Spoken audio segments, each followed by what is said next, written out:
Esselamu Aleyküm ve Rahmetullahi ve Berekatuhu. Əziz və dəyərli müsəlmanlar, dəyərli bacı və qardaşlarım, dəyərli dinləyicilər, ilk öncə özümə, sonra sizin hər birinizə uca o böyük olan Rəbbimizdən haqq təqvası ilə qorxmağı nəsihət edirəm. Həqiqətən də uca o böyük olan Rəbbimiz mübarək kitabında buyurur ki, sizin ən hörmətliniz Allah'a dərgahında Allah'tan ən çox qorxanınızdır, yəni təqvalı olanınızdır. Uca o böyük olan Rəbbimizdən qorxmaq, Allah Subhanahu wa Taala'nın üzərimizdə olan əmrlərini yerinə yetirmək, nəyi ki bizləri qadağan edibsə, nədən ki çəkinməyi əmr edibsə, o şeylərdən uzaq durmaqla təqvalı, Allah qorxusunu qazanmaq olar. Quran inkarçıları, din düşmənləri barəsində olan 109-cu videomuzdur, dəyərli dinləyicilər. Hər zaman olduğu kimi paylaşmağı, bölüşməyi yaddan çıxarmayın.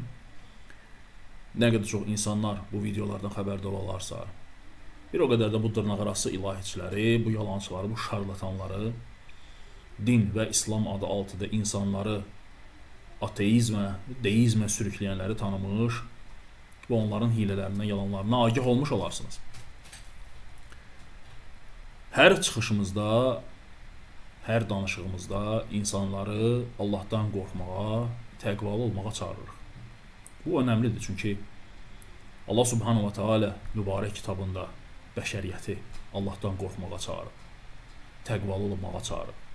Peyğəmbərimiz Muhammed sallallahu aleyhi ve sellem hər çıxışında, hər xütbəsində ilk olaraq insanları Allah'tan qorxmağa çağırıb, təqvalı olmağa çağırıb. Və ondan sonra sahabələr və ondan sonra onların yolunu davam edən gözəl, salih insanlar və ta bugünə qədər və ta qiyamətə kimi insanları Allah'tan qorxmağa, təqvalı olmağa insanları çağırırlar. Çünki Allah qorxusu, təqva önəmlidir. Əgər insanın içərisində Allah qorxusu varsa, təqvası varsa və insan haqq hesab olduğunu, sorğu sualın olduğunu və qiyamət günü arada heç bir tərcüməci olmadan, vasitəçi olmadan sən Rəbbinə hesabat verdiyi və iman gətirmisənsə, mümkün deyil ki, o insan yalançı olsun, aldatsın, Allah ilə səmimi olmasın. Mümkün deyil. Əgər insanın içərisində Allah qorxusu varsa, yoxdursa, insan istədiyini eləyəcək. Necə ki, Allah Rasulunun zamanında o münafiqlər var idi. Zahirən İslamı, imanı büruzə verir, lakin batinən küfrü gizlədənlər, İslam'a mübarizə aparanlar, döyüşənlər var idi, bugün də var. Və qiyamətə kimi də olacaq elə insanlar. Və məqsədləri də bəllidir. Müsəlmanları içərdən parçalamaq, müsəlmanları bölmək, arada düşmənçilik, nifaq salmaq. Və bugün də baxırsınız ki, görürsünüz özünüzdə ki, sosial şəbəkələrdə dinsizlər, imansızlar at oynadır. İstədikləri kimi canlı yayımlar açır, insanları nədir, ateizmə, deizmə çağırırlar və dinin olmadı. Və məqsədləri də baxırsan ki, İslamla döyüşməkdir. Heç görməzsən onları xristianlıqdan danışsınlar və yaxud da yahudilikdən danışsınlar. Danışırlar, o cüzü bir iki kəlmə deyib ötər keçərlər. Əksər işləri görürsən ki, müsəlmanlarlandır və gətirdikləri məsələlərə də baxırsan ki, günüz məsələlərdir ki, hansı ki, müsəlmanlar o məsələləri çox rahatlıqla başa düşürlər. Və o məsələlərdə də heç bir qaranlıq, heç bir şey yoxdur. Qaranlıq heç bir şey yoxdur. Sadəcə o məsələləri elə bir şəkildə təqdim etməyə çalışırlar ki, adi sıravi bir müsəlmanları, cahil, savadı olmayan müsəlmanları azdırmaq üçün. Və bizim də öz növbəmizdə və həmçinin buradan digər tələbə yoldaşlarıma, qardaşlarıma səslənirəm. Hər birimiz Allah Subhanahu Taala bu dəvətdən sizləri sorumlu edir. Yəni bu dəvəti insanlara çatdırmaq üçün hər kəs çalışmalıdır. Hər kəs Allah Subhanahu Taala'nın dinini bacardığı qədər yaymalıdır. Şərt deyil ki, hamı rəddiyə versin. Şərt deyil bu, qardaşlar. Və hamı da bunu elə bilməyəcək. Sadəcə Allah Subhanahu Taala istədiyi bir quluna rədd vermək, belə deyək, məharətini, fürsətini verir ki, hansı ki, o insan doğrudan da, yəni bu işdə mahirdir, bacarır. Kiməsə görürsən ki, hansısa bir fikri məsələləri daha çox öyrədir Allah Taala. Və yaxud da ticarət məsələlərini, və yaxud da şərii digər məsələlər, hansı ki, görürsən ki, əqidə məsələlərini, tövhid məsələlərini kimsə mükəmməl bilirsə, o sahədə insanları faydalandırmağa çalışmalıdır. Kimsə görürsən ərəb dilini öyrətməklə, kimsə Quran-ı Kərimi öyrətməklə, Hər bir kəsin öz işi var və hər bir kəs də çalışmalıdır öz işini mükəmməl şəkildə Allahdan yardım, kömək istəyərək nə etməlidir? Yerinə yetirməyə çalışmalıdır. Vəssalam. O bərəkət vermək, sənin dəvətinin insanlara çatdırmaq, insanların qəlblərini otuzdurmaq, Allah Subhanahu taala ayətdir, bizə aidiyyəti yoxdur. Bizdən sadəcə deməkdir, söyləməkdir, haqqı çatdırmaqdır. Onun kəlmələrin, ayətlərin, hədislərin insanların qəlblərində yer salmaları isə o Allah Subhanahu taala aiddir ki, hansı ki Allah Taala o bərəkəti verirsə, o bərəkəti qoyursa o şeydə, görürsən ki, insan başa düşür, insan anlayır. Və bu videoları əbəs yerə çəkmirik və hər dəfə də biz qeyd edirik ki, yəni ehtiyatlı olun belə insanlarla. Belə insanlardan, yəni qalstuklu, üzü qırxılı, ilahiyyatçı özlərini adlandıran dinsiz şünaslardan ehtiyatlı olun. Çünki bunların məqsədləri başqadır, qardaşlar. Zahirən 50 dənə maska taxıb insanları istənilən bir sifətə girib aldada bilərlər bunlar. Quran sevgisi, nə bilim biz Qurana çağırırıq, biz məzhəbçiliyə çağırmırıq, bizim məzhəbimiz yoxdur. Halbuki elə ən böyük məzhəbə bunlar çağırırlar. Çünki bunlar insanlara öyrədirlər ki, götürün Allahın kitabını, tərcüməni açın və bizim başa düşdüyümüz tərzdə başa düşün. Bunlar insanlara öyrədirlər ki, 1400 ildir müsəlmanların üzərində ittifaq etdikləri, müsəlmanların üzərində yaşadıkları İslamı dəyərlər hamısı səhv imiş. Bu günləri biz deyirik ki sizə, yəni bunlar insanlara elə öyrədirlər ki, həcc həmin o həcc deyil. Yəni 1400 ildir insanlar həcc səhv ediblər. 1400 illik insanların qıldıqları namaz səhvdir. İndi də çıxıblar da görmüsünüz, deyirlər qiblə Məkkə deyil, qiblə Petradır, Petra şəhəri. Yəni bundan o Peyğəmbər sallallahu əleyhi və səlləmin bizə buyurduğu kimi, bizə xəbər verdiyi kimi hər gələn gün əvvəlki gündən daha şərli olacaq. Və get-gedə də o şər artacaq. Və bunlar elə ən böyük öz məzhəblərinə, öz əqidələrinə, öz fikirlərinə çağıran insanlardır, qardaşlar. Və bunlar üçün də məktəblər qurulur. Məktəblər qurulur, belə insanlar yetişdirilir, belə insanlar müəyyən şeylərlə ələ alınır, ortalığa atılır ki, insanların etsinlər, azdırsınlar öz fikirləri ilə. Və salam, məqsədləri budur, qardaş. Baxın, burada bəzi videolar qoymuşam. Dinləyin, dəyərli dinləyicilər, özünüzə də maraqlı olacaq. В Тель-Авиве открыт исламский, в кавычках, университет. Eşitdiniz də harda? Tel-Avivdə, yəni İsrailin paytaxtı olan Tel-Aviv şəhərində bir İslam universiteti açılıb. Yəni, bu qərbə gələ bilməzsiniz. Tel-Avivdə İslam universitetinə gəzir, qulaq asın. Это не значит, что они там преподают исламские науки для мусульман. На самом деле, этот университет основал Моссад в 1956 году. То есть почти... Больше 50 лет, почти 70. Представь, какова функция этого университета. Açılıb harasa 50 il bundan qabaq universitet. Tel-Avivdə, Mossad tərəfindən. Mossad da bilirsiniz ki, Yahudi təşkilatıdır. Və məqsəd nədir? O universitetdə saxta şeyxlər yetişdirmək, saxta dindarlar yetişdirmək. Hansı ki, o dindarlar orada yetişdirilir, sonra buraxılır cəmiyyətin içərisinə, insanların içərisinə və onlar o saxta dəvətlərini aparırlar. Dəvətləri də nədir? Dəyərli dinləyicilər, Peyğəmbər sallallahu əleyhi və səlləmin sünnəsini tərk etmək, hədislər sonradan yazılıb. Quranın təhrif olunmasına etiqad etdirmək insanlara. Məkkə şəhəri həmin o Məkkə deyil, Petradır, qibləmiz. Yəni müxtəlif məsələlər, hicab olmaz bağlama, Quranda hicab haqqında heç bir şey yoxdur. Namazlar 5 rükət deyil, 5 vaxt deyil, 3 vaxtdır və yaxud da 2 rükət qılınmalıdır. İstədiyin şeyləri oxuya bilərsən. Yəni bu cür insanları azdırmaqdır. Она принимает туда молодежь только лишь из числа иудеев. Обучает их религии ислам и наукам шариата, и методологиям обучения. И всем предметам, давая студенту все, что ему необходимо знать об исламе, только учат они их сквозь призму сионистской пропаганды. Также они изучают арабский язык, читают Коран, сборник Бухари, Муслима и фикх. Затем их посылают в арабские страны, как мусульман, как шейха и призывающего. Bəli, hər şey öyrədilir ona. Quran da öyrədilir, hədislər də öyrədilir onlara, Buxari, Müslim və s. Və sonra bir buraxılır onlar ərəb ölkələrinə. Так, Умме сегодня необходимо знать, вокруг кого стоит сплотиться. Pust ne обольщают тебя чьи-либо. Şimdi Kur'an'ın verileri Deyir ki, görürsünüz nə deyən, deyir ki, kimlərinsə o saxta danışığı sizi aldatmır. Bunlar şarlatan, mən sözünü əbəs yerə demirəm, qardaş. Şarlatan, girin Azərbaycan lüğətinə baxın, görün şarlatan kimlərə deyil, özünü bilən kimi göstərən şəxslərə.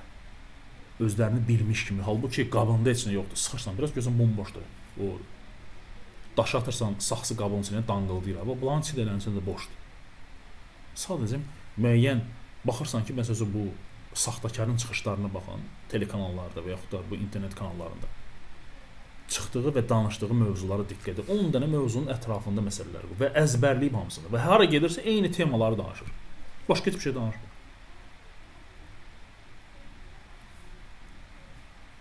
Baxın, dəyərli dinləyicilər, bu Yaşar Nuri Öztürk dünyasını dəyişib. Artıq bir neçə video çəkmişik onun haqqında. Adəm deyir ki, ilk insan deyil. Adəm ilk insan deyil və Adəmdən qabaq da insan və Adəmin də atası var. Yaş bu qapı nəyə açır qardaşlarım? Yəni Adəm ilk insan deyil, Adəmin atası var. Artıq o insan fikirləşir ki, yəni Adəmin atası varsa demək onun atasının atası var da. Onun atasının atası var da. Hara getdi çıxdı bu? Deməli onda birinci insan yoxdur yer üzündə yaradılan.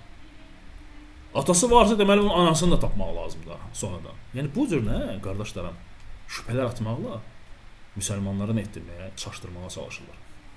Bakarsan Adem'den önce de bir insan nesli var. Çünkü melekler Cenab-ı Hakk'a diyorlar ki sen bu Adem'i yaratıyorsun, bu kan döker, zulüm yapar. Bunun neyini halifem diye seçip yeryüzüne gönderiyorsun. Peki melekler bunu nereden biliyor? Melekler gaybı bilemez. Adem'in babası kimdi diye soruyorum ara sıra ya.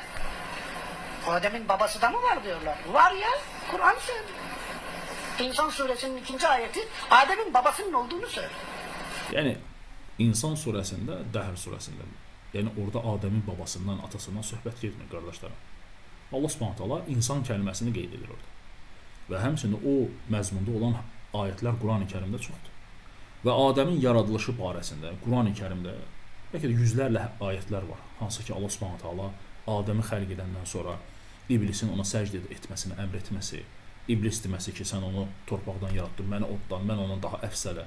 Yəni bütün bu ayətlər onu göstərir ki, Adəm ilk insan idi, hansı ki Allah Subhanahu taala onu yaratmışdı, xəlq etmişdi. Və ondan da Allah Subhanahu taala onun zürriyyətini xəlq edir. Ondan da onun zürriyyətini xəlq edir. Lakin bu zındıqlar insanların etməyə öz yollarından 1400 illik adət-ənənələrindən, İslami dəyərlərdən uzaqlaşdırmağa çalışırlar. Fikirlərdən yayındırmağa çalışırlar. Bu Mustafa İslamoğlu'dur da dəyərli dinləyicilər. Bunun barəsində videolarımız çoxdur kanalda. Atası, doğma atası, doğmacı atası deyir ki, o insan şeytandır, şeytan. Şeytanın qədər deyir, onu çox sevmirəm deyir. Öyle ya, herhalde toprak değil. Toprak hepimizin babası. Bakınız, topraktan büyüyoruz. 3 kilo doğuyoruz, 70 kilo oluyoruz. Gerisi topraktan. Ama Adem'in babası var. İnsan Adem değil. Kur'an-ı Kerim'in hiçbir ayesinde ilk insanın Adem olduğuna dair bircə dənə cümlə tapa bilmərsiniz. Mesela Kur'an-ı Kerim'de Nisa suresi var. Nisa suresinin 4. ayesi. Orada deyilir ki, ya eyyuhellezine amenu iman getirin. Yok, ya eyyuhannas, ey insanlar, mən sizi nəfs-i vahidə, bir nəfsdən yarattım. Bunu təfsirçilər götürürlər ki, bir nəfs ilə Adəmdir. Qardaş, Allah istəsə orada Adəm deyərdi də. Yəni bu ərəb dilini bilməyə.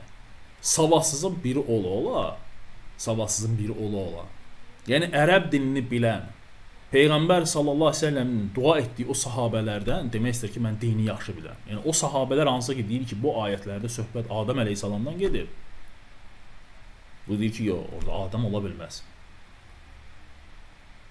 Yəni fikir verirsiniz dəyərli dinləyicilər.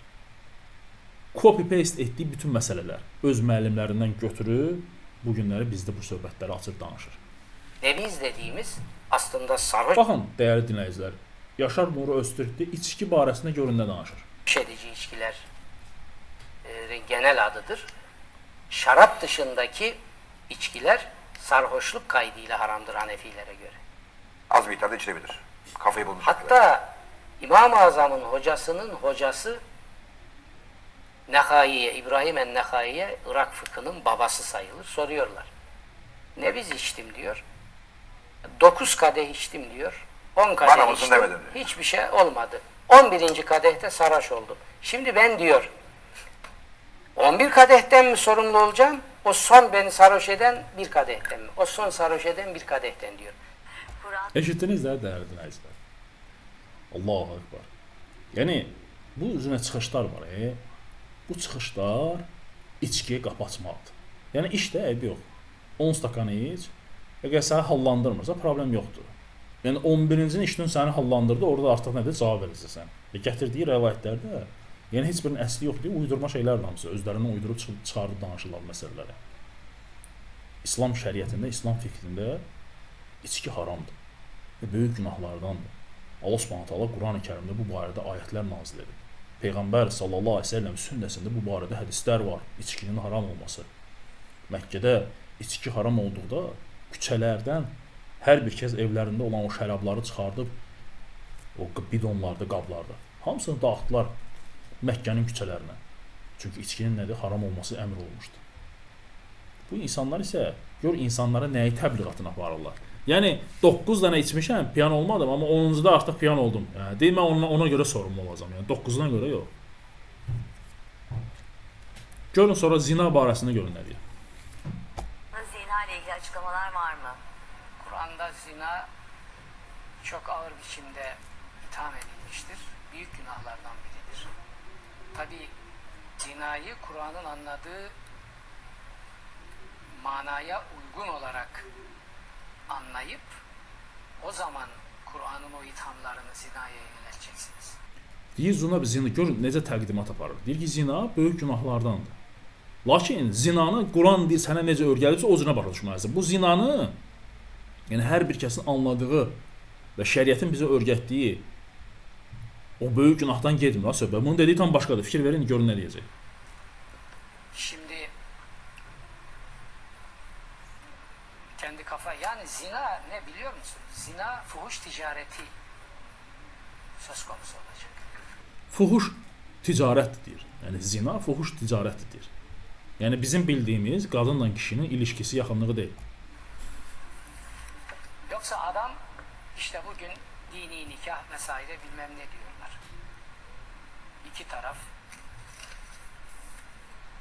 anlaşmış ve bir birliktelik yaşıyorlar. Şimdi bunları zina filan kategorisine sokamazsın.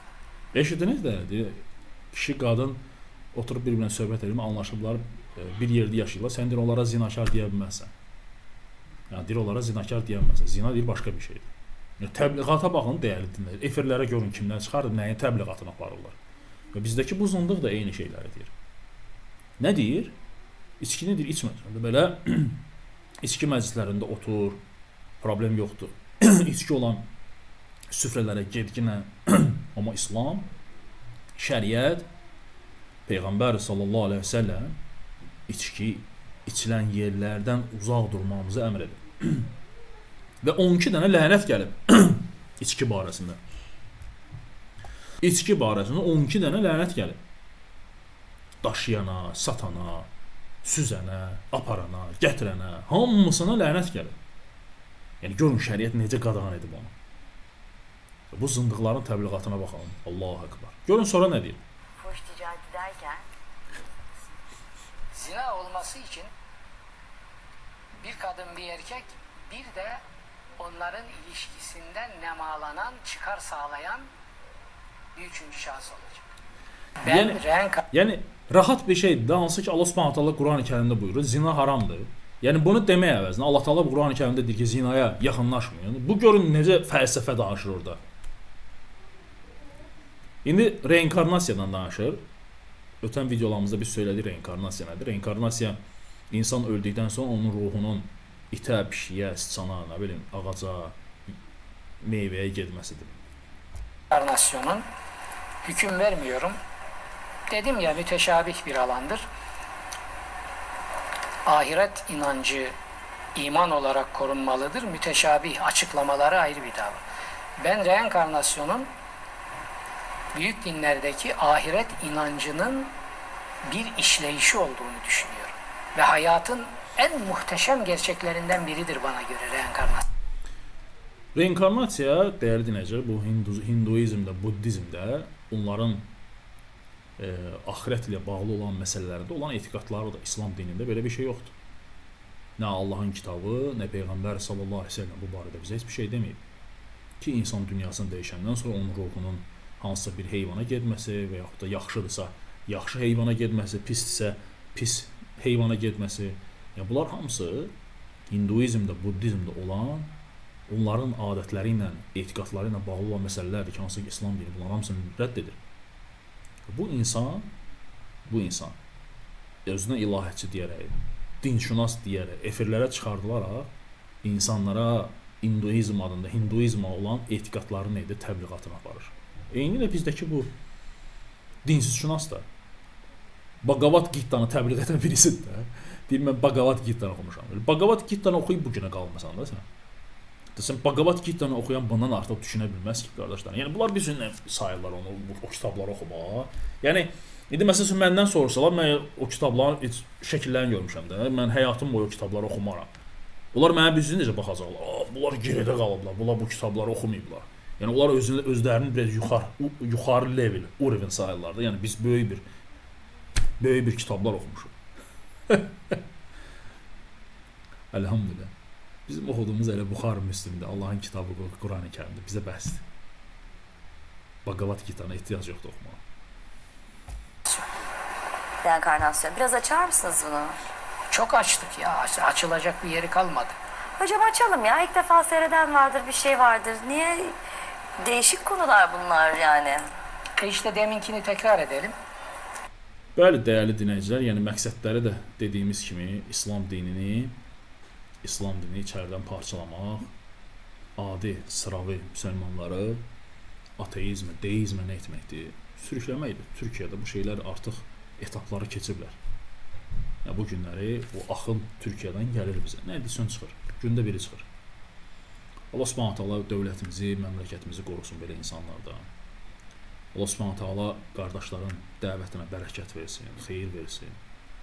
Və dua edirəm ki, Allah Subhanahu taala düşmənlərimizin qəlbini qorxu və zəlillik saysın daima. Bizləri isə onların gözlərində, qəlblərində daima izzətli və qüdrətli etsin.